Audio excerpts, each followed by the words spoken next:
या गोप गीत। गोपी गीत संस्कृत में है, उसी की व्याख्या गोप गीत है। कौन सा गोप गीत? अब नहीं गाएंगे तो कब गाएंगे? यहां नहीं गाएंगे तो कहां गाएंगे? गोवर्धन वासी सांवरे, गोवर्धन वासी सांवरे,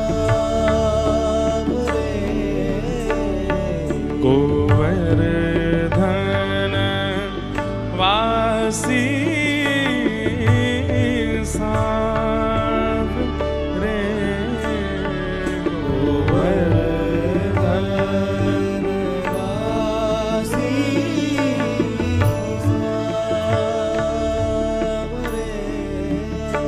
लाल तुम बिन रयो न जाए, ओ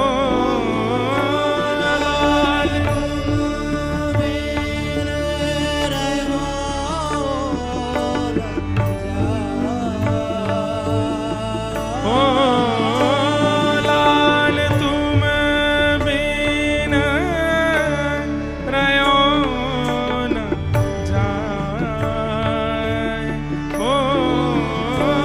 लाल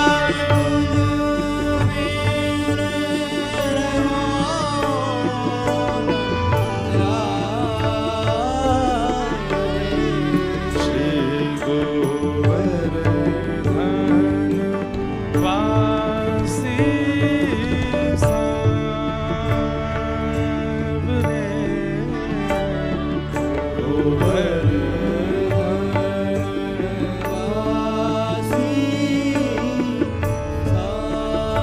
रयो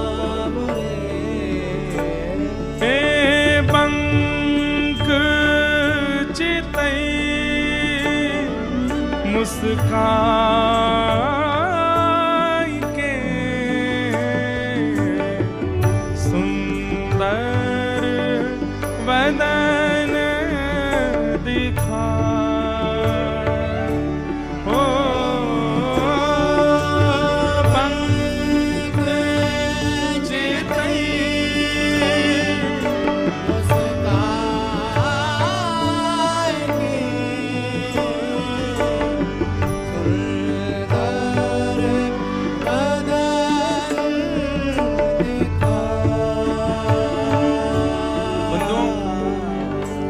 बात सुनेंगे हमारी, अब इसी की व्याख्या ही चलेगी। 2 दिन तक गोप गीत गाओ ताकि शरद पूर्णिमा वाले दिन ठाकुर जी प्रकट हो जाएं, फिर रास बिहार होगा। बंक चितई मुस्काए के सुंदर वदन दिखाए, लोचन तड़पे मीन जो जुग भरी धरी बिहार। कैसे हैं ठाकुर जी? बंक चितई, अब इसके 2 भाव हैं। एक तो ठाकुर जी बांके हैं, टेढ़े हैं। ठाकुर जी जहां भी जामे टेढ़े खड़े है जाएं, और टेढ़े खड़े हवे को भाव का है, ऐसे दोनों पाम कर लेंगे। और एक बड़ी सुंदर रचना है, बड़ी सुंदर भावना है कि जैसे ठाकुर जी टेढ़े होते हैं तो सखा सब प्रतीक्षा करें ये टेढ़े खड़े कब होंगे। क्यों? अगर छड़ी पास होएगी तो ठाकुर जी वह छड़ी को आश्रय ले लें। अगर छड़ी पास ना होवे तो मधुमंगल, श्रीदामा, तनसुका, मनसुका, धनसुका सबन में होड़ लगे। जे टेढ़े खड़े हो ना हम पास जाके ने अपनो कंधा देंगे तो यूं हाथ धर लेंगे। ये जब जब टेढ़े होंगे तो हमारो सहारो ले में। तो सब प्रतीक्षा करें कि ठाकुर जी टेढ़े कब खड़े होंगे। और कभी ठाकुर जी टेढ़े खड़े होंगे और वास्तव में छड़ी पास होवे या कोई शिला पास होवे या कोई ऐसी कोई सहारा होवे जैसे ठाकुर जी टेक ले लें, तो सबरे ग्वाल बाल लाल जी को ना देखें, जहाँ पे टेक लियो वाकू टेढ़ी टेढ़ी नजरन से देखें। तू काई को है यहाँ पे, तू क्यों है यहाँ पे, तू अगर यहाँ नहीं होता तो हम आ जाते, हमको ये सुख मिलता। अरे ग्वाला तो ऐसा प्रयास करें कि लाला को ऐसी जगह लेके जाएं जहां पर टेक ये ले ही ना सके, या को टेक लेवे का हमारो ही सारो लेनो पड़े। बंक चितई, ठाकुर जी बांके। इसलिए हमारे श्री राधारमण लाल जी की सेवा पद्धति में ठाकुर जी के भुजा के पास में छड़ी पधराई जाती है, जो लंबी छड़ी लकुट है। ठाकुर जी वहां पे ऐसे तिरछे आ जाएं नहीं तो जिनके घर में भी त्रिभंग लली श्याम सुंदर हैं, कभी कभी अपनी लीला में, अपने भाव में, अगर ठाकुर जी को स्वरूप बहुत बड़ा हो तब तो कछु कर ना सकें, तब तो कछु कर सकें, छोटा हो तो वहां में तो उंगली या हाथ कभी कभी ऐसे लगा के थोड़ी देर बैठ जाया करो कि लाल जी ने एक टेक ले लो, हम पे ने एक उंगली धर लो, ऐसे कोनी धर लो। और बड़ा स्वरूप है तो पर्दा वर्दा लगा के कोई देखे नहीं, धीमे तो जाके कंधा लगाए ले करो नीचे, यहाँ धर ले, खड़े है ले, आप सब प्रतीक्षा करें। जब ठाकुर जी निकुंज में जामे तो वहां सखी प्रतीक्षा करें कि ये टेढ़े कब खड़े होंगे। और जैसे ही ठाकुर जी चरण उठामे, यहां सबन में होड़ लगा मैं जाऊं कि मैं जाऊं, लेकिन ठाकुर जी भी चतुर, यूं धरे ही ना चल दे आगे, सब कह अरे रह गए, खड़े रहे हैं रे।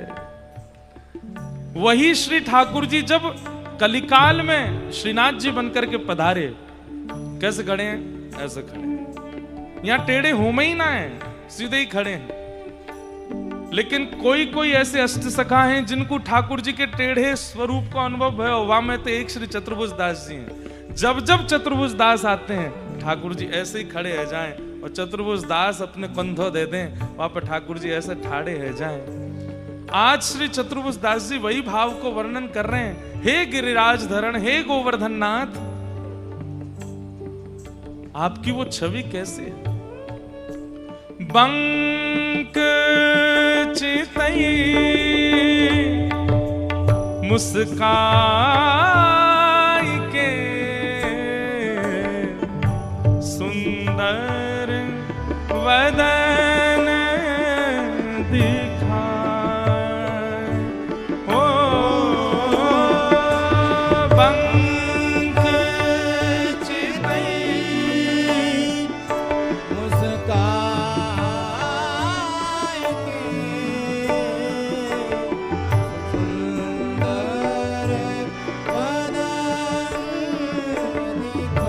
बात और है, व्यक्ति चिंता में होगा, व्यक्ति किसी और भाव में होगा, सीधा ही खड़ा होगा।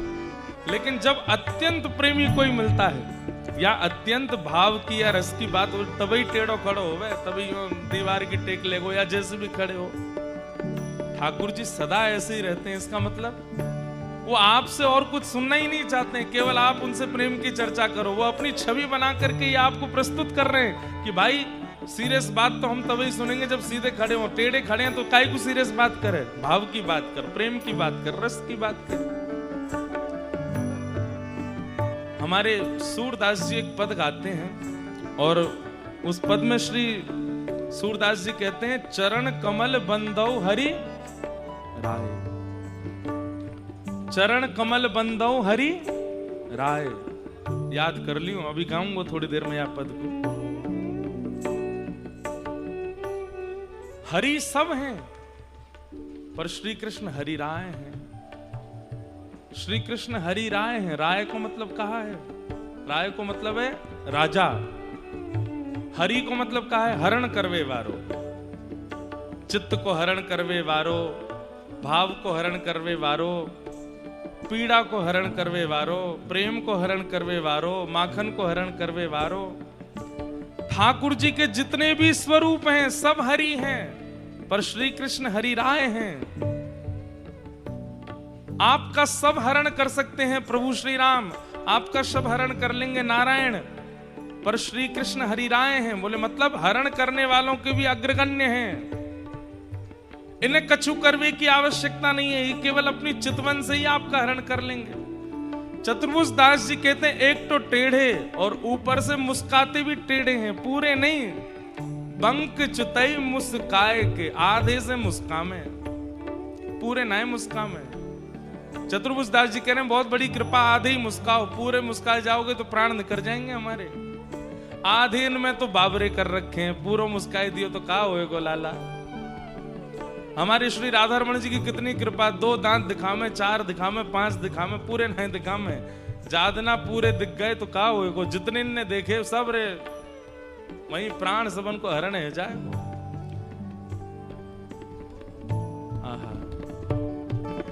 बंक चितई मुस्काई के सुंदर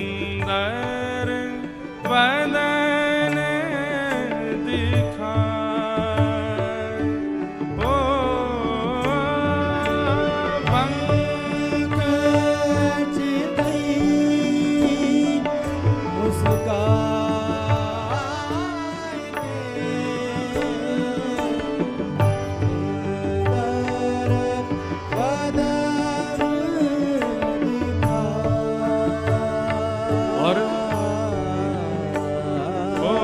लोचन तड़फे मीन जो जुग भरी धरी बिहाए।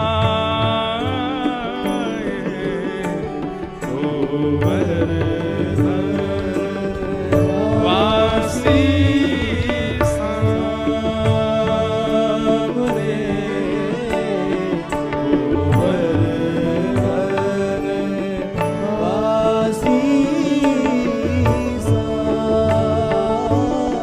हमारे नेत्र, हमारे लोचन क्या है? बोले तड़फे मीन जो, ये मछली है, ये नेत्र रूपी मछली है और श्री कृष्ण श्याम सरोवर है। इन मछली को आप और कहीं ले जाओगे ये प्राण त्याग देंगी। आज तक कई लोग अपने नेत्र रूपी मछली को ना जाने कैसे कैसे भावन में ले जा रहे हैं। अरे मछली को दूध में डाल दोगे, दूध भले ही बहुमूल्य है पर प्राण त्याग देगी मछली। मछली को अमरस में डाल दोगे, प्राण त्याग देगी। मछली को और कोई रस प्रदान करोगे, वो तो प्राण त्याग देगी। इन नेत्र रूपी मछली के काजे तो नील सरोवर चाहिए और वो नील सरोवर केवल श्याम सुंदर है। लोचन तड़फे मीन जो जुग भरी धरी बिहाए। अरे भैया, श्री राधा रमण रूपी नील सरोवर, राधा वल्लभ रूपी नील सरोवर, बांके बिहारी रूपी नील सरोवर, श्रीनाथ रूपी नील सरोवर, ये नील सरोवर हैं। अपनी मछली को, नेत्र रूपी इन मत्स्य को इन नील सरोवर में रमण कराओ, ये सदा उन्हीं को देखते रहे।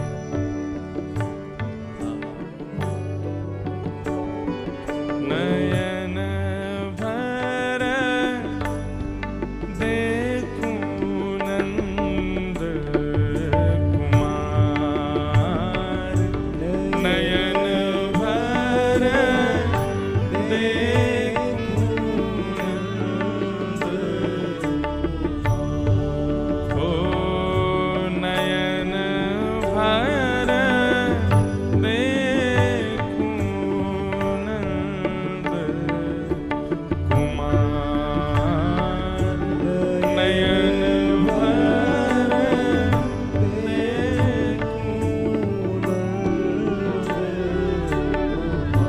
एक भाव बता रहे हैं। ठाकुर जी को थोड़ी देर हम लोग निहारते हैं। जिनके चित्त में रस नहीं है, जिनके चित्त में भाव में नहीं है, जिनके चित्त में प्रेम नहीं है, वो ध्यान से सुनियो।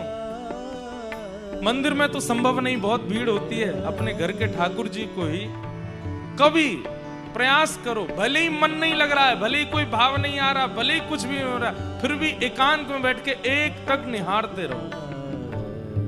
एकांत में कोई हो ना आसपास, देखते रहिए, देखते रहिए, देखते रहिए, देखते रहिए। और बस याद रखिए उस बीच में और कुछ देखना, भले ही कुछ भी सोचो, पत्नी का ध्यान आवे, बच्चों का ध्यान आवे, परिवार का ध्यान आवे, सब आने दीजिए। बस याद रखिए, देखते रहो ठाकुर जी को, अपने घर के ठाकुर जी को देखते रहो।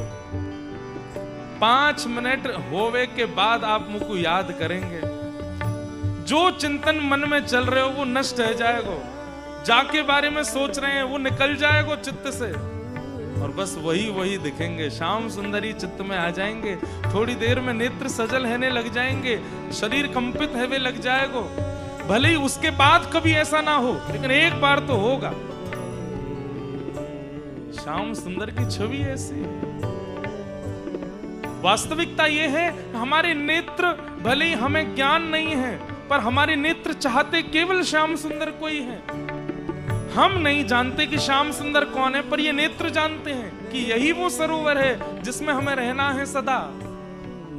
और जब व्यक्ति अनायास, बिना किसी भाव के, बिना किसी प्रेम के, बिना किसी क्रिया के, बस ठाकुर जी की किसी भी छवि को देखते रहो आप, एक टक, 5 मिनट, 6 मिनट, 10 मिनट अगर आपने देख लिया, कुछ भी सोचते रहो, बस देखना उन्हीं को है। थोड़ी देर बाद आप देखेंगे कि नेत्र सजल होने लगे, चित्त में प्रेम प्रकट होने लगा है। क्यों सजल हो रहे हैं, क्यों प्रेम प्रकट हो रहा है, आपको खुद नहीं पता होगा। और स्थिति हो जाएगी, भूली री भवन मैं तो बाबरी भई रे, भूली री भवन मैं तो बाबरी भई, हाँ भूली री भवन मैं तो बाबरी भई रे, भवन में तो बाबरी और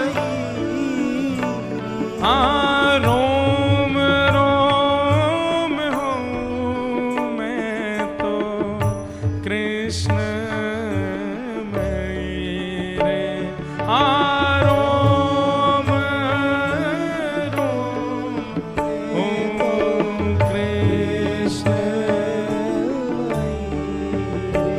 हाँ रोम रोम हूँ कृष्णमयी रे।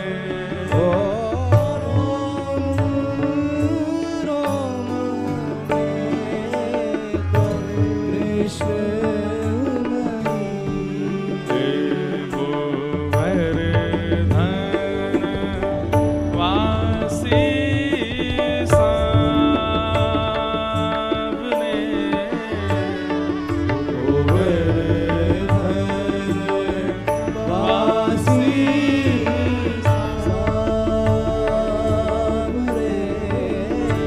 श्री गोवर्धन वासी सावने,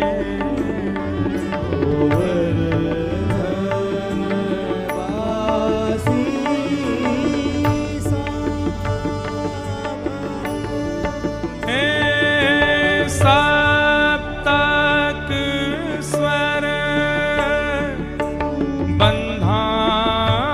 बंधान सो, मोहन वेणु बजाए,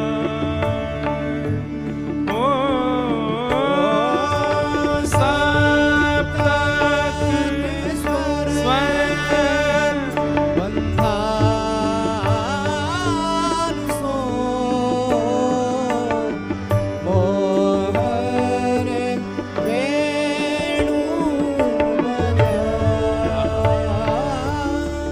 मधुर मुरली को ठाकुर जी अपने अधर पर धारण करते हैं। मैंने कथाओं में बताया ठाकुर जी के 3 स्वरूप हैं, एक हैं वंशीधारी, एक हैं मुरली मनोहर और एक हैं वेणुगोपाल। वेणु, वंशी और मुरली, ये 3 कैटेगरी हैं वंशी की भी। सबसे पहले ठाकुर जी का दर्शन जो होता है वो कैसे होगा? वंशीधारी।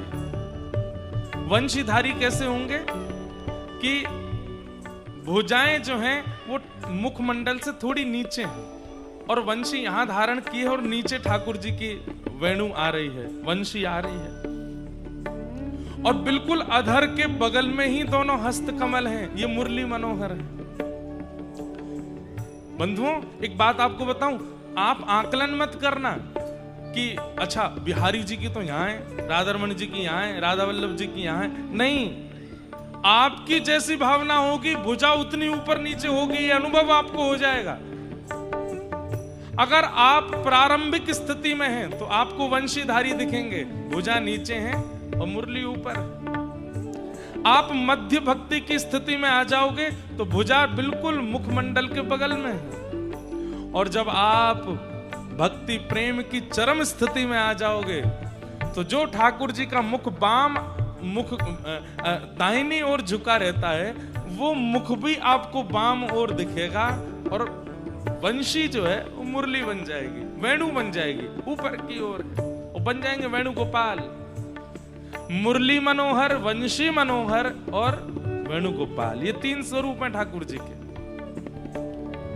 सब ठाकुर जी वंशीधारी हैं, सब मुरली मनोहर हैं, सब वेणुगोपाल हैं। हमारी स्थिति पर निर्भर करता है कि ठाकुर जी कौन से बने। अपनी स्थिति परखने का यह भी एक भाव है। ठाकुर जी की भुजा का दर्शन करो, कितनी ऊपर, कितनी नीचे, कितनी मध्य में है। अगर वहां में नेक नेक अनुभव है रहे हो है ऊपर नीचे को, होगा ही होगा ही होगा, निश्चित होगा। नीचे है तो अभी प्रारंभ है, मध्य में है तो अभी मध्यस्थ हो, और भुजा ऊपर है तो या को मतलब है अब प्रेम की स्थिति में पहुंच चुके। वंशी संकेत कराती है कि आप किस स्थिति में। जब किसी को रिझाना होता है तो ऐसे वंशी बजाई जाती है, जब अपने सामने बैठे होते हैं तो ऐसे बजाते हैं, और जब श्री प्रिया जी ठाकुर जी के आगे आ जाती हैं, ठाकुर जी बिल्कुल ऐसे है जाए और ऐसे करके फिर बजाते हैं, बिल्कुल डूब करके बजावें। आप सामान्य हो, रसिक हो कि प्रेमी हो, ये ठाकुर जी की वेणु की स्थिति से आपको अनुभव हो सकता है। हो सप्तक स्वर बंधान सो मोहन वेणु बजा। हो सप्तक स्वर बंधान सो मोहन वेणु बजा। हो सुरती सुहाई बांध के मधुरे मधुरे गाए गोवर्धन वासी सावरे गोवर्धन वासी ये उद्घाटन और किसी ने नहीं किया इस भाव का। इस भाव का उद्घाटन श्री चतुर्भुज दास जी करते हैं। क्या है भाव?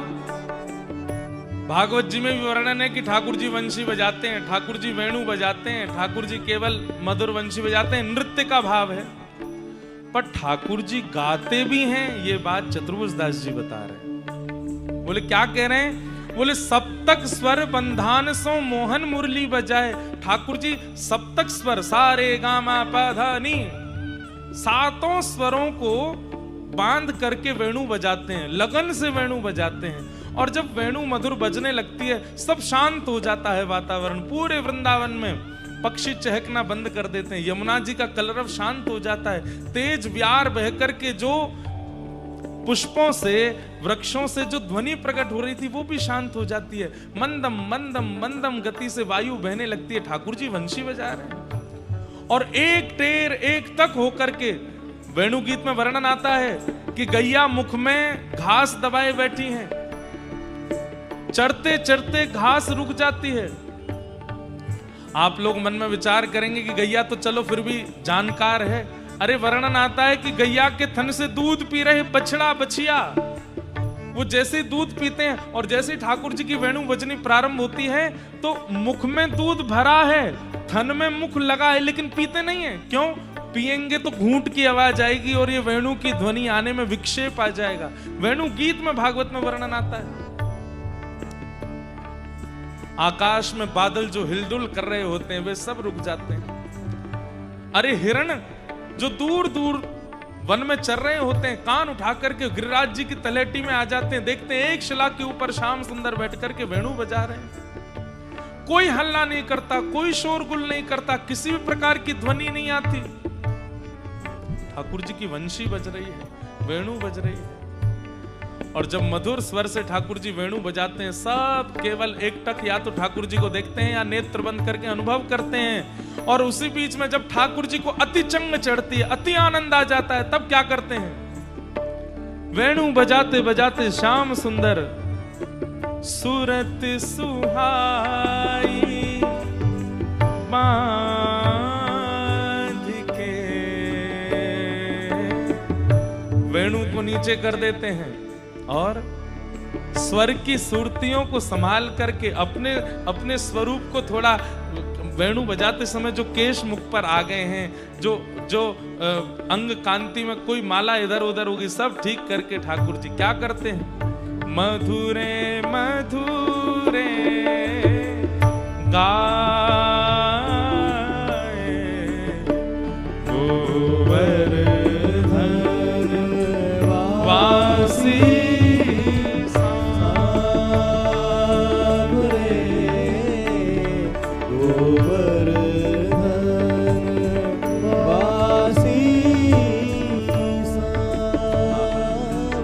ठाकुर जी गायन करते हैं।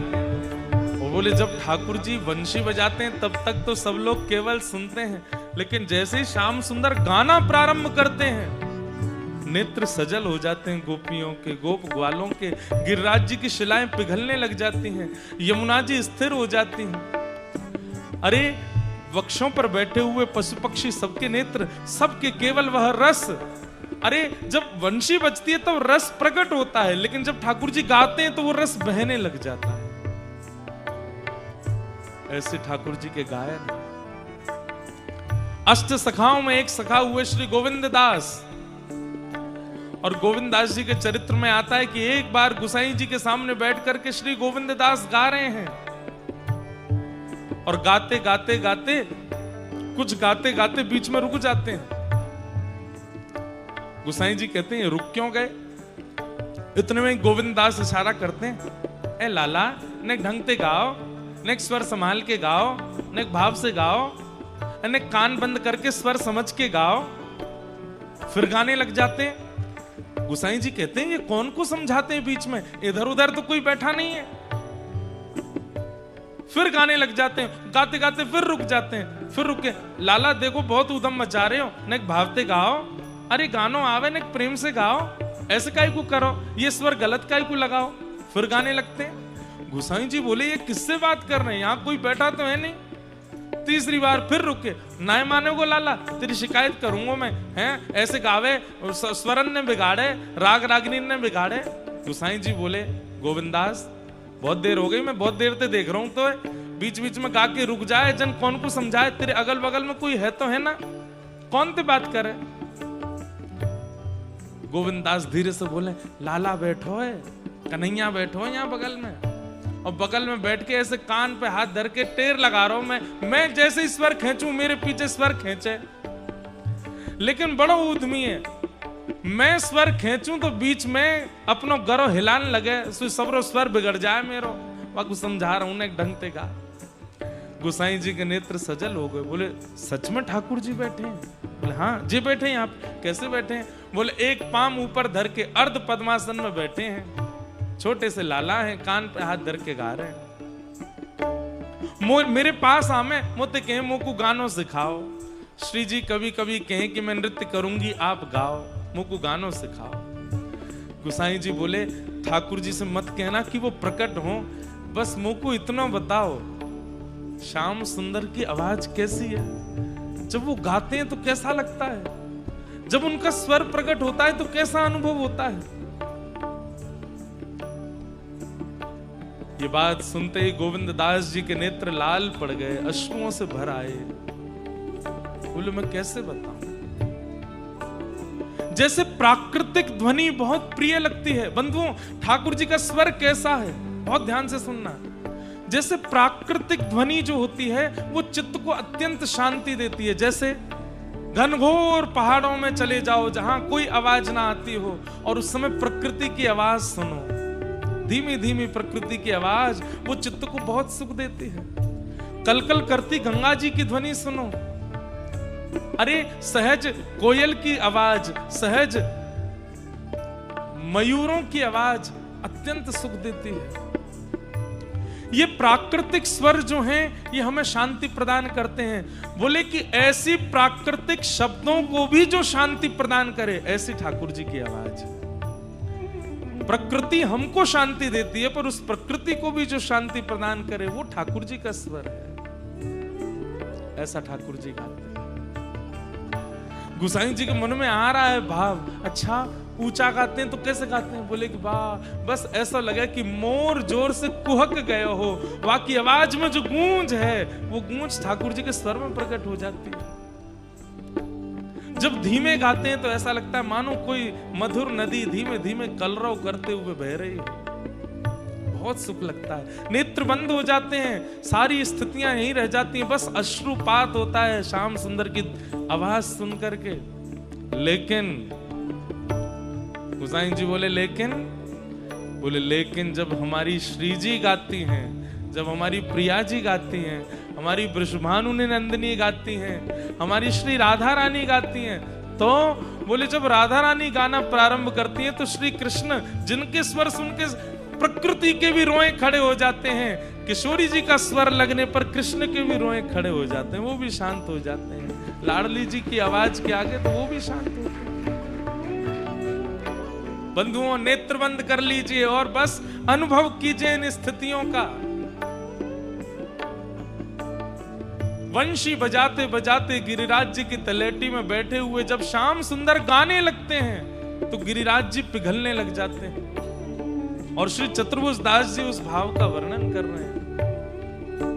सूरती सुहाई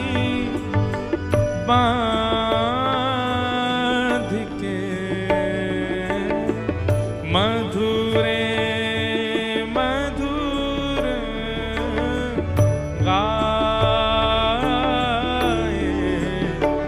गोवर्धन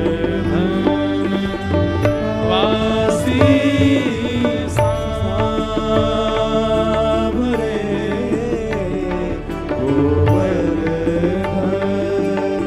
वासी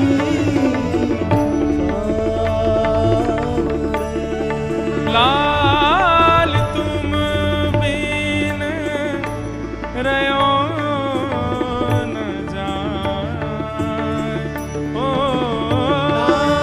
तुम बिन रहो न जाए। अरे मन में विचार आता है, चैतन्य महाप्रभु जब वन में उन्माद भुजा उठा करके नृत्य करते हुए गाते हुए चलते हैं, उस समय सारे हिंसक जीव भी चैतन्य महाप्रभु के साथ उन्माद कीर्तन करते हैं। नित्यानंद महाप्रभु जब दुर्जनों के द्वार पर जाकर के हरिबोल नाम की भिक्षा लेते हैं और 3 बार हरिबोल बोलने पर वे दुर्जन जीव भी उनके चित्त में प्रेम प्रकट हो जाता है। मीराबाई का शब्द सुनकर के अत्यंत कामी, अत्यंत क्रोधी, अत्यंत लोभियों के चित्त में प्रेम प्रकट हो जाता है। सूरदास जी के भाव सुनकर के सुनने वालों के चित्त में कृष्ण प्रकट हो जाते हैं। कुम्मन दास जी के भाव सुनकर के यवन कुल के राजा भी भक्त बन जाते हैं। जब इन भक्तों के स्वर में ये ताकत हो सकती है तो ठाकुर जी के स्वर में कैसी ताकत हो? ठाकुर जी को स्वर कैसा लगता हो? जब ठाकुर जी गाते होंगे तो क्या स्थिति होती होगी? उस समय कैसा भाव प्रकट होता होगा? इसका चिंतन श्री चतुर्भुज दास जी ने सुना है, इसीलिए ठाकुर जी को गायक बहुत अच्छे लगते हैं। जिनके पास स्वर है, जो गाना जानते हैं। मैं कथा में कहा करता हूं, मैं गाना जानता हूं इसलिए नहीं कह रहा हूं, मोकू तो सबसे नीचे रखी हूं गावे वारेन में, लेकिन जिनके पास स्वर है, ये इस बात को मान लीजिए कि ठाकुर जी ने अपनी प्राप्ति का स्टैंप लगा करके उनको भेजा कि ये चाह लेंगे तो मुझे प्राप्त कर लेंगे, क्योंकि इनके पास स्वर है, क्योंकि इनके पास वह धुन है जिससे ये मुझे रिझा सकते हैं। बस वो कभी अपने मन में कोई और रीझे ये भावना ना लावे। निश्चित है कि उसके स्वर से ठाकुर जी निश्चित उसे प्राप्त करें। गोवर्धन वासी सांवरे,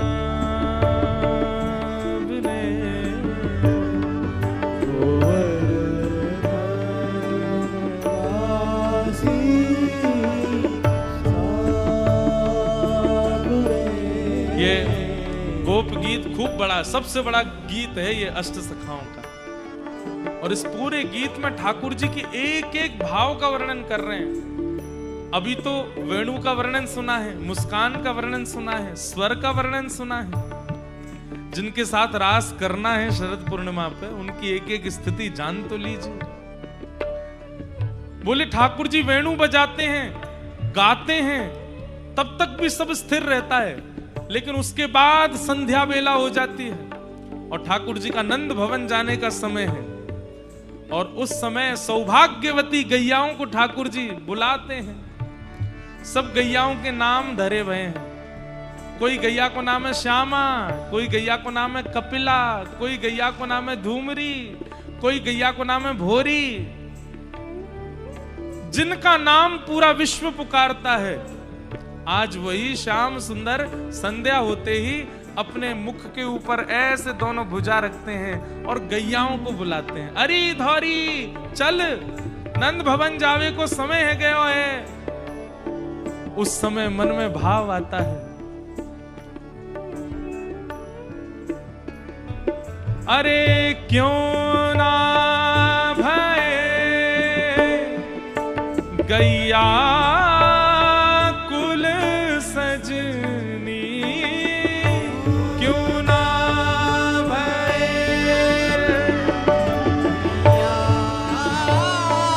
अरे हम मानव क्यों हैं, हम गैया ही बन गए होते। तेरत नंद किशोर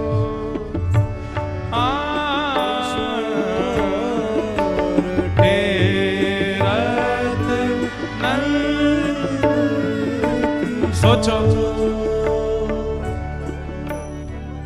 मैं गैया हो तो इंदिरा गैया, पूर्णिमा गैया, चित्रा गैया, विचित्रा गैया, हम भी गैया होते, कहीं चल रहे होते, संध्या है गई हमें पता नहीं है और ठाकुर जी फिर हमें बुलाते, अरे चित्रा कहाँ को है, जल्दी चल नंद भवन चलना है। अरे इंदिरा गैया जल्दी दौड़ के आ जा। और उस समय गैयाओं की स्थिति, अभी पेट भरा नहीं है, अभी बड़ी बड़ी मधुर घास मिल गई है जिसको खावे में गैया को बड़ा सुख मिल रहा है, लेकिन इतने में ठाकुर जी ने टेर लगा दी है, अरे जल्दी ते आजा नंद भवन चलवे को समय है गया है। उस समय गैया अत्यंत मधुर लग रही उस घास को भी छोड़ देती है और तुरंत वो भी फीकी लगती है। अरे कहां तक है, मुख में लेकर के भी नहीं चबाती है, निकाल देती है। बोले अब श्याम सुंदर बुला रहे हैं, हमारा नाम बोल रहे हैं। 8 लाख 9 लाख गैया नंद बाबा की, सबको नंबर रोज नहीं आवे, कोई कोई गैया को नंबर आवे, जा गैया को नंबर आ जावे। आज कन्हैया ने पुकारी है, वो गैया ऐसी दौड़ती भई आवे और वह गैया को देख करके सब गोपांगनाएं, सब गोप ग्वाल, सब ब्रजवासी अपने ऊपर लज्जा करें कि हम गैया क्यों नहीं बने और जेवारी गैया हम क्यों नहीं है। श्याम सुंदर हमें पुकारते। चतुर्भुज दास जी वर्णन कर रहे हैं, रसिक रसीली बोलिनी, गिरी चढ़ी गाए बुलाए, ओ रसिक रसीली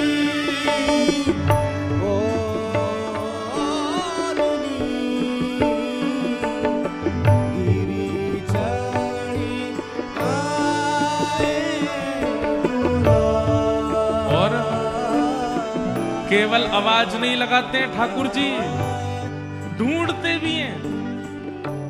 जा गैया को बुला रहे हैं, वहां को ढूंढे भी हैं। जिनको शाम ढूंढते हैं पूरा विश्व श्याम सुंदर को ढूंढ, ठाकुर जी ढूंढ रहे हैं, ऊपर जाके ढूंढे, उचक उचक करके ढूंढे, अरे कहाँ को चली गई, कौन से वन में गई, अरे धूमरी गैया, अरे श्यामा, अरे कपिला, कहाँ को गई। गैया जान मूझ करके और दुबक जाती है कि बार बार टेर लेंगे, बार बार पुकारेंगे। ठाकुर जी के साथ मानो जैसे एक लुक्का छुपी का खेल खेलती हैं गैया, और ठाकुर जी ढूंढ ढूंढ करके लेके आवे। जैसे ही गैया मिल जावे, ठाकुर जी जाके अंग ते लगा लें, अरे तू कहाँ को चली गई, मैं कब ते तू को ढूंढ रहे हो, चल नंद भवन चलवे को समय है, मैया दूध निकारेगी, मैं मुख लगाए के पीऊंगा, चल मेरे संग में। उस समय लज्जा होती है, ग्लानि होती है अपने मानव होने पर। चतुर्भुज दास जी को गाए बुलाई धूमरी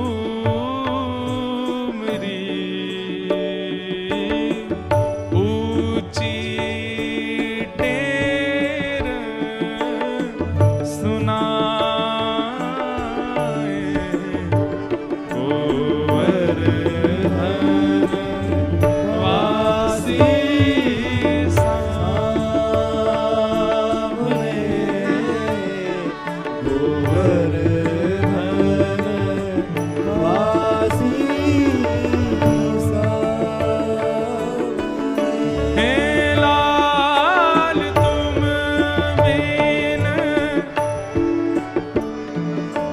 कभी भाव आता है, हमारे चित्र विचित्र बाबा, हमारी पूनम दीदी कितने भाग्यशाली हैं। इनको व्रज तो मिलो, व्रज में भी गिरिराज जी मिले।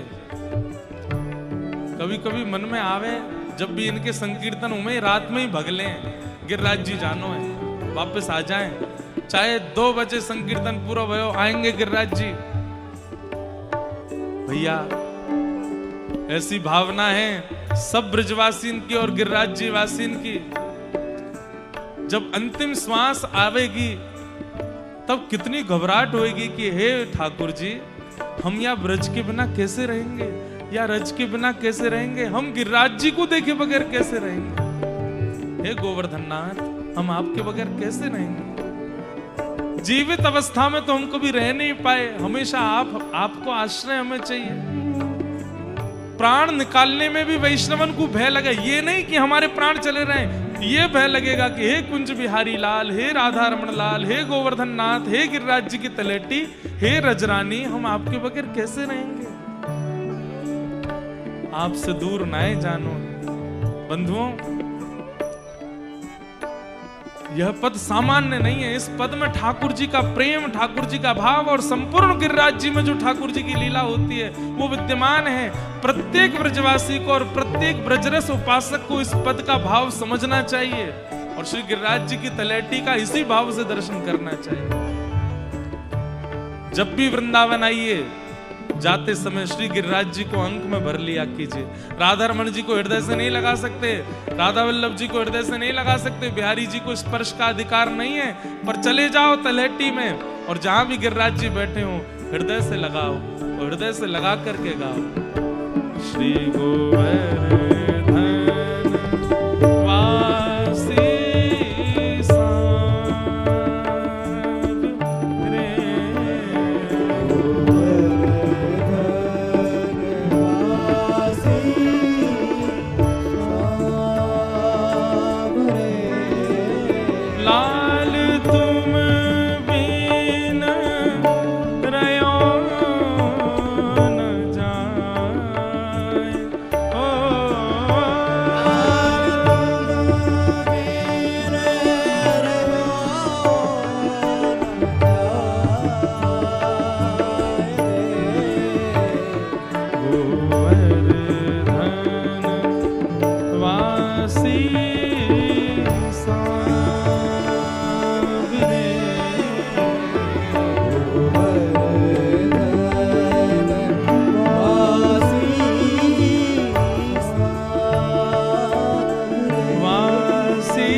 अभी तो बहुत पंक्तियां बची हैं इस पद की।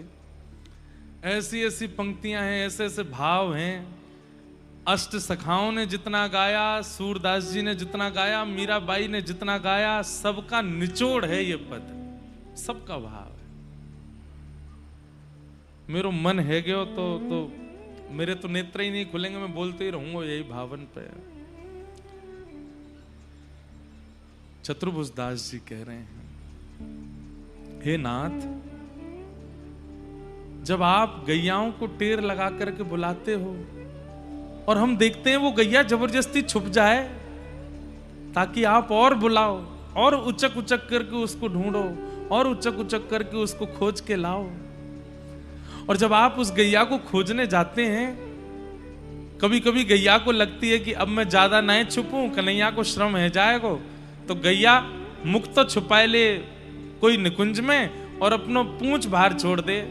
ठाकुर जी कहें, अच्छा मैं सब जगह ढूंढ आया हूं, यहाँ छुपी भई है। और जैसे ही ठाकुर जी आए करके वह गैया को पकड़े, गैया मुख घुमाए करके ठाकुर जी को चाटन लगे। ठाकुर जी अंक में भर लें, अरे तू कहाँ को चली गई, मैं कब से ढूंढ रहा तो को, चल नंद भवन चले, मैया बाट देख रही होगी तेरी। और अपने आप खींच करके ठाकुर जी अपनी गैयाओं को घेर घेर के ले जाते हैं। चतुर्भुज दास जी कह रहे हैं, हम भी बैठे हैं नाथ एक कोने में, कभी हमें भी घेरो, कभी हमें भी बुला लो। अरे हम भी अपनी एक पीतांबरी, हम भी अपनी एक लकुटी, हम भी नेक अपनो कछु खिड़की से बाहर छोड़ देंगे कि हे श्याम सुंदर कभी ढूंढते ढूंढते हमारे पास आ जाओ। लेकिन जब श्याम सुंदर गैया चरा के चले जाते हैं, तब हमारी स्थिति क्या होती है? बंधुओं, ये कलिकाल में लिखा गया पद है। इसका मतलब ये लीला द्वापर की चिंतन नहीं कर रहे हैं, चतुर्भुज दास जी को दिख रही है सामने इसी गिरिराज जी में। और जैसे ही ठाकुर जी गैया चरा के वापस नंद भवन जाते हैं, फिर क्या होता है? आहा, दृष्टि परे जाघोषते तब ते रुचे ना। आपके इस घोष को सुनने के बाद और इस लीला को देखने के बाद और कहीं हमारी फिर रुचि नहीं आती। कैसी रुचि नहीं आती? रजनी नींद ना आवरी, कहीं बिसरे भोजन पान। रात्रि में नींद नहीं आती, भोजन पानी की इच्छा खत्म हो जाती है, और बस मन में यही आता है, वृंदावन क्यों ना भय, वृंदावन क्यों ना भय, करत निवास गोवर्धन ऊपर, करत निवास गोवर्धन ऊपर, निरखत नंद किशोर, निरखत नंद किशोर, वृंदावन क्यों ना भय, वृंदावन क्यों ना भय।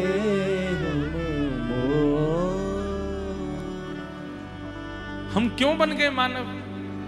अरे हम तो ज्यादा सौभाग्यशाली तो ये मोर हैं, हम तो ज्यादा सौभाग्यशाली तो गैया है, हम तो ज्यादा सौभाग्यशाली बछड़ा बछियां हैं, हम तो ज्यादा सौभाग्यशाली व्रज की कुंज है, हमसे ज्यादा सौभाग्यशाली व्रज के पुष्प हैं, हमसे ज्यादा सौभाग्यशाली व्रज की रज है जो ठाकुर जी को इतनो सामीप्य आस्वादन करे। ये सुख हमको क्यों नहीं मिला?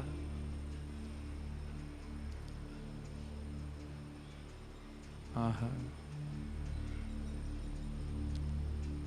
क्यों ना भय वंशी कुल सजनी, क्यों ना भय वंशी कुल सजनी, क्यों ना भय वंशी कुल सजनी, क्यों ना भय वंशी कुल सजनी अधर सुधा घन घोर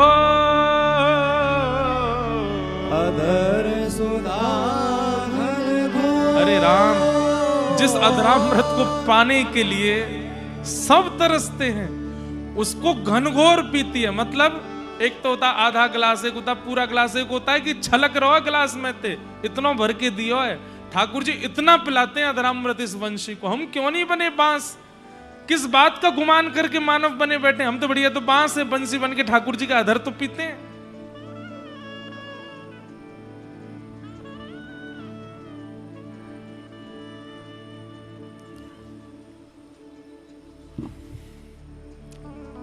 चतुर्भुज दास जी कह रहे हैं जब आप गैया चरा करके उस सबको घेर के ले जाते हो नाथ, तब लज्जा होती है अपने ऊपर कि हम मानव क्यों हैं, हम क्यों नहीं है गैया, हम क्यों नहीं है मोर, हम क्यों नहीं है वंशी, हम क्यों नहीं है श्रृंगार, हम क्यों नहीं है वो वस्त्र जो आप धारण करते हो, हम क्यों नहीं है वो कुंज निकुंज जिसमें आप बैठते हो। और इसी कारण से नींद नहीं आती, भूख प्यास नहीं लगती, सब मर जाती है। और उसके बाद रात भर स्थिति क्या रहती है, ये पंक्ति मेरी सबसे प्रिय है। दर्शन को नैना तपे, वचन सुनने को कान, हो मिलवे को हियरा तपे, ही के जीवन प्राण कुंवर धन।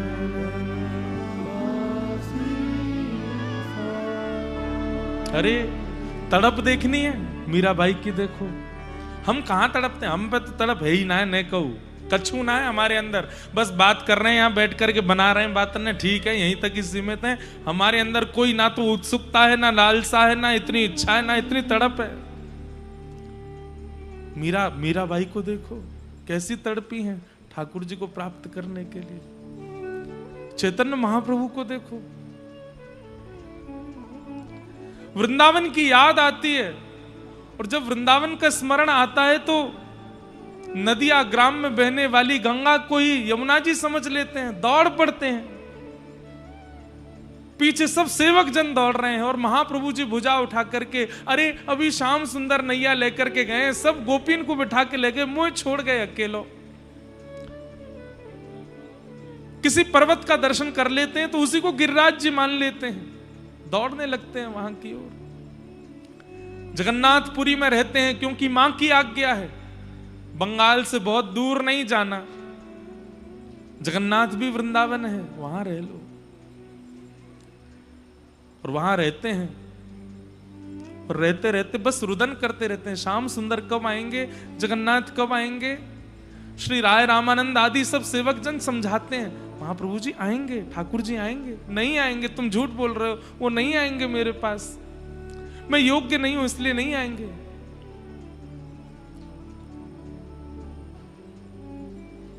कहाँ मोर प्राणनाथ मुरली वदन, कहाँ पाऊं कहाँ जाऊं मदन मोहन। मेरे प्राणनाथ कहाँ है, मेरे जीवन धन कहाँ है। समझाते हैं सब सेवक जन, ठाकुर जी आए थे कह के गए भोजन कर लोगे तो आएंगे, भोजन कर लेते हैं इसी भाव से। अच्छा मैं भोजन कर लूं, आ जाएंगे ठाकुर जी, हाँ आएंगे।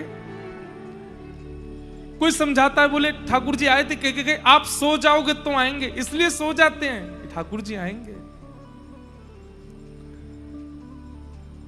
वो विरह कहां है हम में, जैसा विरह इन वैष्णवों में। अरे माधवदास जी का विरह देखो, 21 वर्ष की आयु में जगन्नाथपुरी गए हैं और नील चक्र देखते ही अपने ऊपर ग्लानि होने लगी कि मैंने 21 साल निकाल दिए यहां आने में, 3 दिन तक भोजन नहीं किया। मेरा कितना बड़ा दुर्भाग्य है कि मैं अपने जीवन के 21 वर्ष गवा चुका हूं और जगन्नाथ जी को नहीं देखा। 21 वर्ष बाद मेरे मन में ये भावना आई कि मैं इनको देखूं। हम में कहां वो विरह है, हम में कहां वो स्थिति है।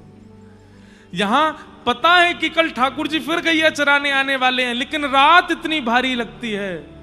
दर्शन को नैना तपे,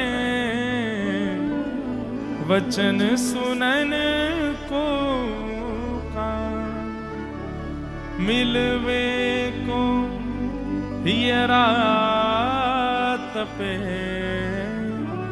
ही के जीवन प्राण,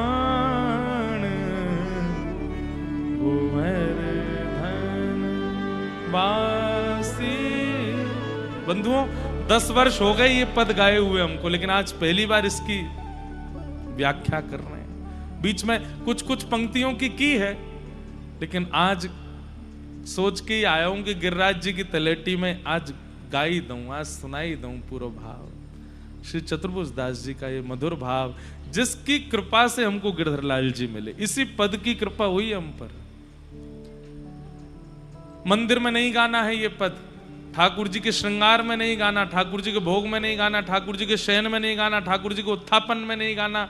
बड़े नियम है। क्यों? ठाकुर जी को याद आने लगती है। फिर कब गाएं? फिर या तो बढ़िया समय नहीं मिलेगा, शरद पूर्णिमा को अवसर है, श्याम सुंदर अंतर ध्यान हो गए हैं, हम माया के जाल में इतने फंस गए हैं, गिरिराज जी की तलेटी है, रसिक जनन को संग है, आप सब लोग बैठे हैं, वायु गिरिराज जी को स्पर्श करके आ रही है, धीमे धीमे चंद्रमा पूर्णिमा की ओर प्रस्तुत हो रहे हैं।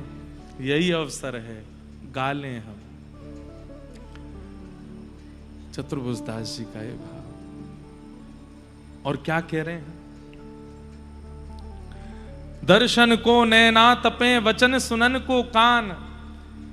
हनुमान जी की स्थिति कभी कभी मैं बताता हूं कि जैसे ही संध्या होती है, श्री हनुमान जी महाराज रोने लगते हैं। क्यों? क्योंकि शाम होते ही राम जी कनक भवन चले जाते हैं, उसमें स्त्रियों को प्रवेश है, पुरुषों को प्रवेश नहीं है। हनुमान जी महाराज एक दिन पहुंच गए, चारू शिला जी चंपक लता जी से जाकर के बोले, पुरुषन को प्रवेश नहीं है, मैं तो बानर हूं, मैं इंसान तो हूं नहीं, मुझे तो प्रवेश दे दो। चारुशिला जी बोली, नहीं, आप उपद्रव मचाओगे भीतर आके। अरे नहीं मचाऊंगा, मैं कोने में बैठा रहूंगा, मुझ पर कृपा कर दो। बोले क्यों? बोले क्योंकि रात्रि में जब रघुनाथ जी भीतर चले जाते हैं तो पूरी रात, सुबह जब मंगला में राम जी निकल के आते हैं तो हनुमान जी के नेत्र लाल होते हैं, आंसुओं से भरे हुए होते हैं। राम जी आके कहते हैं, क्या हुआ, सोए नहीं रात को? बोले नहीं। बोले क्यों? दर्श बिन दुखन लागे नैन, दरस बिन दुखन लागे। कभी हुआ दर्द आंखों में? कभी ऐसा हुआ कि आंख बहुत जोर से दर्द हो रहा है, पीड़ा हो रही है, डॉक्टर के पास गए, बोले क्या हुआ? कुछ मिर्ची लग गई है, क्या लगा लिया है, मिट्टी चली गई है, तिनका कुछ नहीं। बोले क्यों? बहुत दिन है कि राधारमण जी नहीं देखे, दर्द हो रहा है आंखों में, और कोई औषधि काम नहीं आने वाली है, अब तो वृंदावन ले चलो, प्रियालाल जी के दर्शन कराओ, तभी शांति मिलेगी। हुआ कभी ऐसा? कभी नहीं हो सकता। मीराबाई के साथ ऐसा होता है, हनुमान जी के साथ ऐसा होता है। हनुमान जी कहते हैं, रात भर जब से तुम बिछड़े पिय मोते, जब से तुम पिए मोरे, एक पल पायो न चैन, दरस बिन दुखन लागे, दरस बिन दुखन लागे। चतुर्भुज दास जी कह रहे हैं, आप तो गैया चरा करके चले जाते हैं, पर हमारी स्थिति कैसी हो जाती है? मन अभिलाषा यह रहे, क्या? एक ही अभिलाषा है, लगे न नैन निमेष, मेरे नेत्र कभी बंद ना हो। कब? एक टक देखूं आवते, नटवर नागर भेष,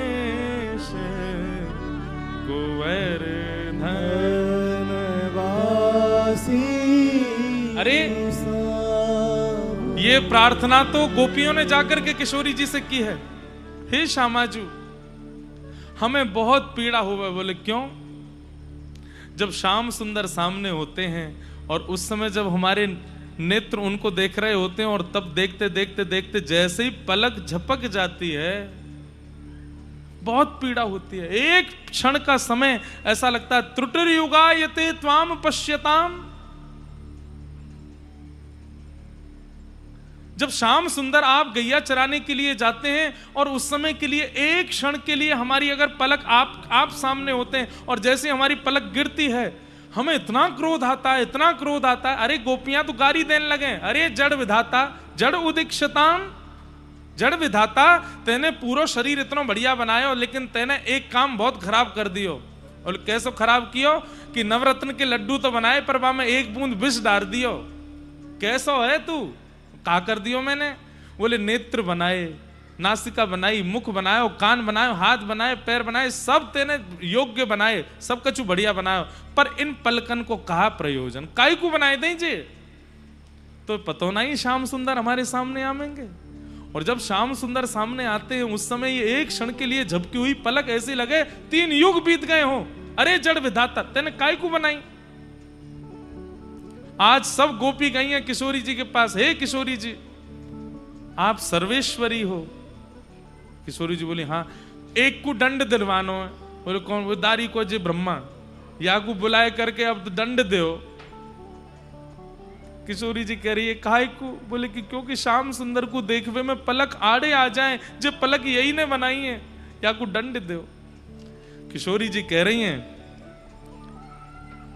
जब मैं अपनो वश कर पाऊं, अवई तो विधाता ब्रह्मा हैं और नारायण ने ही उनको ब्रह्मा बनायो है, पर चिंता मत करो।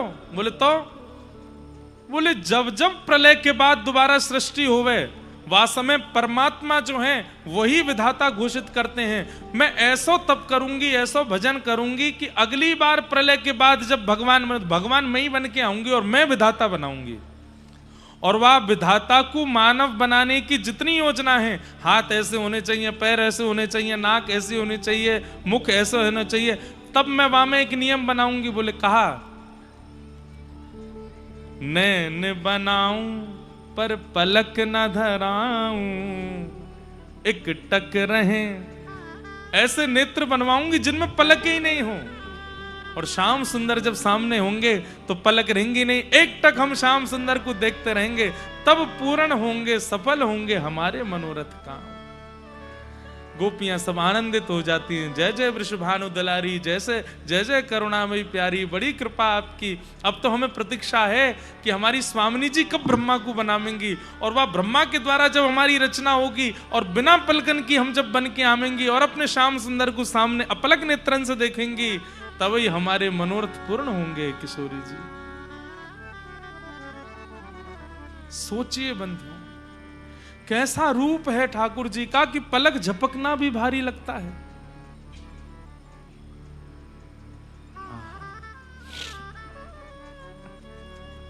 चतुर्भुज दास जी कह रहे हैं मन अभिलाषा यह रहे लगे न नैन निमेश। बोले क्या करूं?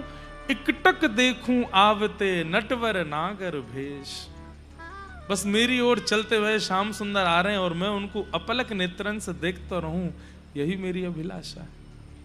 चाल कैसी है? ललित गति विलास वल गुहास। ठाकुर जी हमारे सीरियस नहीं रहते भैया, एक बात बहुत ध्यान से सुन लो। हमारे ठाकुर जी सीधे सीधे नाए चले। जब ठाकुर जी चलें तो गैया ग्वाल वाल सबरे खूब सारो अवकाश दे करके चलें। क्यों? ठाकुर जी मटकते भये चलें, ठुमकते भये चलें, कभी एक चाल इधर एक पांव उधर, यों हिलते भये महाराज, सब अपनी लीला करते भये चलें।